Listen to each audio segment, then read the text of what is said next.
مدینے سے لے کے بصرے تک امام کو اونٹ کی پوچھ سے باندھے رکھا۔ 14 سال کی قید لکھی کتابوں نے، 1 سال ان میں سے بصرہ رہے، 13 سال بغداد رہے۔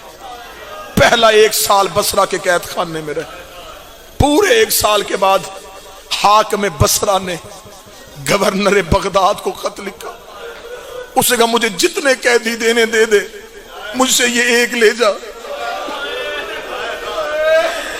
اس نے خط کا جواب دے کے کہا اس کی کوئی پیچھے سے ملاقات آتی ہے، کس چیز کا تجھے ڈر ہے؟ اس نے کہا 1 سال ہو گیا اس کا پیچھے سے کوئی نہیں آیا۔ اس نے کہا پھر اسے کیوں بھیج رہا ہے؟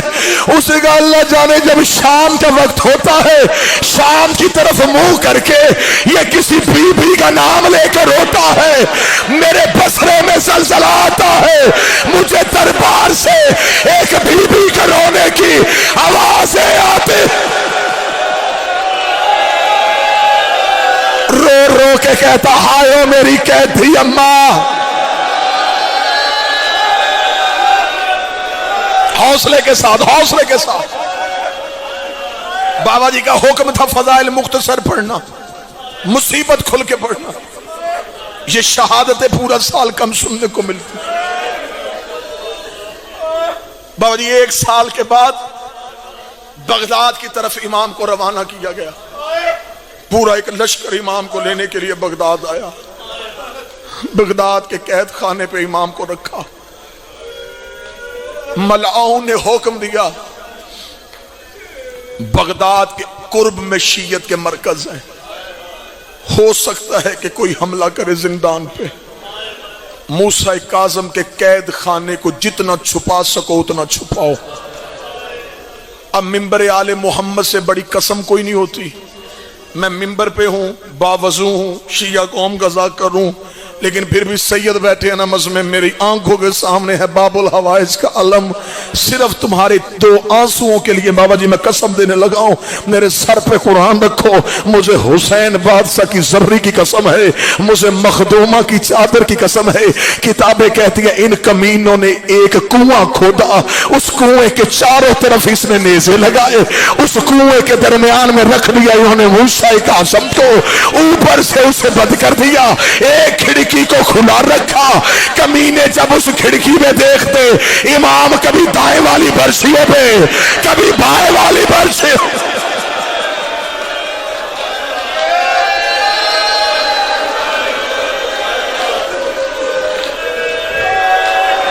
سب اتنی نیچے سیدھا کھڑا نہ ہوا جائے،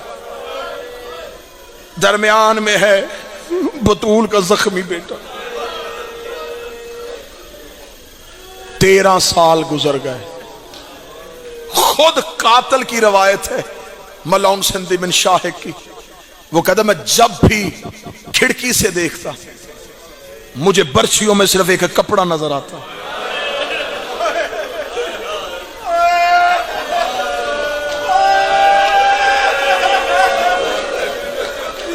اس امام کی پوری شہادت کے گواہ امام کے قاتل ہیں، بیٹا تو کوئی تھا نہیں، پوری شہادت کے گواہ ہے، قاتل ہیں امام۔ دروغہ کہتا جب 25 کی رات آئی ہے نا، مجھے زندان سے تسبیح کی آواز سسکیوں میں بدلی، وہ کہتا مجھے مدت ہو گئی تھی زندان کے دروغہ بنے ہوئے، مجھے ہر رات اس کی تسبیح کی آواز آتی تھی، لیکن جب 25 والی رات آئی ہے نا، اس کی تسبیح کی آواز سسکیوں میں بدل گئی۔ وہ کہتا میں کھڑکی کے قریب گیا، میں نے جا کے کہا کہتی میں نے تو ہمیشہ تیری تسبیح کی آواز سنی، آج سسکیاں کیوں لے رہا ہے؟ رو کے کہتا اگر میں تجھے جنت کی ضمانت ہوں تو زندان کا در کھولے گا، اتنا کہنا تھا۔ وہ دیکھ کے کہتا حاکم بڑا سخت ہے، مجھے قتل کر دے گا۔ وہ دیکھ کے امام نے کہا نہیں، میں کسی بھی انسان کا خون آنکھوں کے سامنے اپنی وجہ سے بہتا نہیں دیکھ سکتا۔ یہ کہہ کے امام نے کہا مجھے تھوڑی دیر کے لیے اپنے وطن جانا ہے۔ کہتا میں نے دیکھ کے کہا مظلوم تو کیسے جائے گا؟ یہ بغداد ہے، وہ مدینہ ہے، اتنا فاصلہ تو کیسے طے کرے گا؟ وہ کہتا میری آنکھوں کے سامنے امام کڑیوں سے وہی کے وہی غائب ہوئے۔ اب کتابیں کہتی ہیں سیدھے اجاز امامت کے ساتھ مدینے پہنچے۔ ادھر مدینے میں نماز شب کے لیے رضا کی ماں وضو کر رہی تھی، یا امام کے صحن میں امام کی کڑیوں کی جھنکار کی آواز آئی۔ امام رضا کی ماں نے برقع سر پہ لیا، رو کے کہتی کون آ گیا ہے میرے گھر پہ؟ تجھے نہیں پتا میرے گھر میں موسیٰ کاظم کی بیٹیاں ہیں؟ اتنا کہنا سامنے آ کے امام آئے، رو کے دے رضا کی ماں اور میں بغداد کا قیدی ہوں، میں بغداد کا قیدی آیا ہوں۔ اتنا کہنا جس نے رونا ہے، جس نے جنازے کا استقبال کرنا ہے۔ بی بی کا جملہ بہت ہی رونے والا، بی بی دیکھ کے کہتی رہنے آئے ہیں یا ملنے آئے؟ رہنے آئے ہیں یا ملنے آئے؟ امام نے کہا زہر مل گئی ہے، ایک بار بیٹیوں کو دیکھنے کے لیے آیا ہوں۔ بی بی کی آواز ہے پھر تجھے تیری غربت کا واسطہ میری بیٹیوں کو نہ جگانا، 14 سال ہو گئے میری بیٹیاں دروازے کو دیکھ رہی ہے۔ اتنا جملہ کہنا تھا، امام نے کہا نہیں جگاتا، ایک بار مجھے چہرے تو دکھا، کوئی سید بیٹا مجھے معاف کرنا۔ رضا کی ماں نے حجرے کا پردہ اٹھایا، ساری بیٹیاں مٹی پہ سوئی ہوئی تھی، اور جن کے باپ قید ہو وہ بیٹیاں بستر پہ نہیں ہوتی۔